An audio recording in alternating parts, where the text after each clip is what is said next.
to sa de chi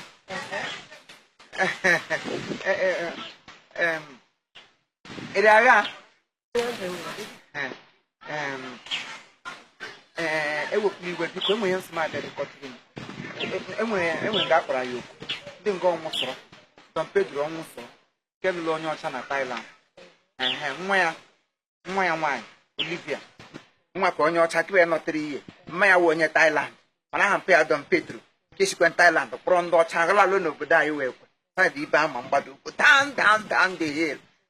taa ka a na-emebe ndị ya na họteelụ nwa John elihe na-akpọ dị Milton Hotel ya bụ taa 26th of August so ha asaghị sonye ọbụla man and woman onye bịa kpọrọ nwunye ma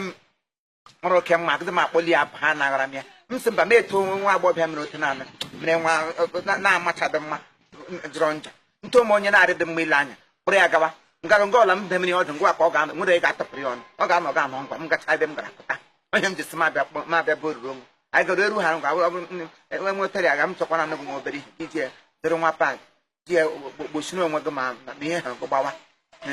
achọrọ m ịkpọ onye ji ahụ onye m jisi mabịa bịa kpọọ bụ saa na m ego ụlọ ọgwụ m tigere gị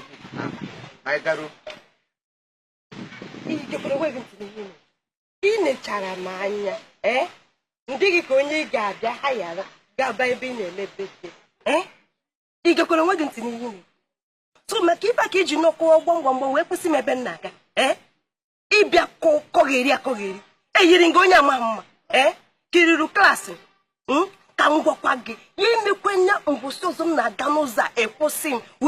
wee kọọ ihe niile ihe nkọgheri anyị kọgheri maka ịnwa ya nwa ife m ga-eme gị ị gaghị ala ike ya ebele m akwa gị na ndụ maka Chineke ebele emene m ga-asọ ya eme orere m piti hotel were piti pigie n'ime ndụ gị dem you onye ka ewu anụ ọzọ rọti nwedị prekọshọn n'ime ndụ gị na dị mkpọ marị ka m nụ bịa bịa mega aproach ịma ndị m na-eme aproach ịma klasis ndị m na-eme aproach ị na-agwa m maka klaasị ka ị mara mma maka dị nọrọ nga ọ na-elebedị di nwunye gị nwaanyị ụmụnne gị ndị na-ịtọsịrị ha niile alụọla di Caroline nwunye gị nwaanyị alụọla Veronica alụọ ụgbọaka alụọ ele ahịa kasịrachi aga nga di ya na-akasị ụmụ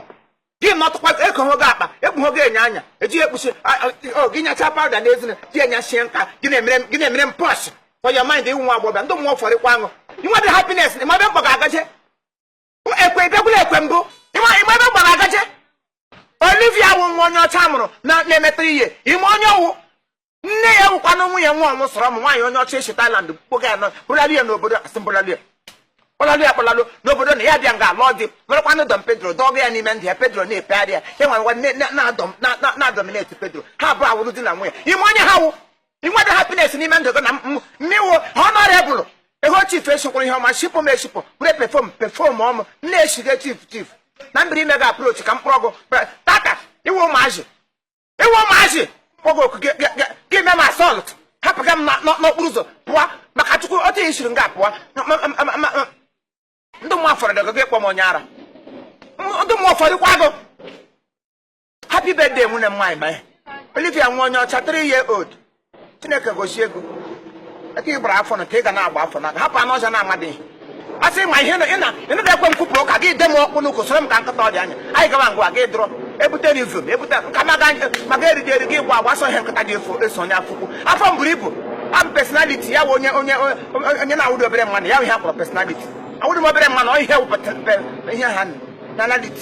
penality ọ ihe mmụọ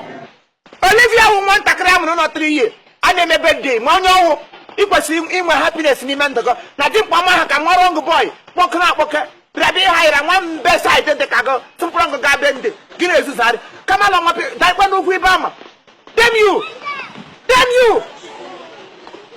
ị na-ewetara m ọnụ ịma ndị na-akpọ gị na onye na-akpọ gị na fon na-achọghị ịlụ gị ala onye ọwụ jikwa ahụ ị mara mma ma akpọ gị na fon alụdịgo ndị mmụọ fọrịala m go happy birthday Olivia nwunye m nwaanyị masị ọnwụ m onye ọcha agaghị ngụ ụdị n'oyigbo onye ọbụla ga-asụ bekee maka ị ga-asị gịta anụ dem you agbakwa ahụ gị na-akpa ose happy birthday Olivia nwunye m nwaanyị hapụga anụ ọzọ eri ọ kwaala gị ị na-abịa ngụ ụda hụrụ nwa dị ọrụ bishọp hụrụ gị ya buru gị bere ga-ehere were trọkụ kwalalụ happy birthday Olivia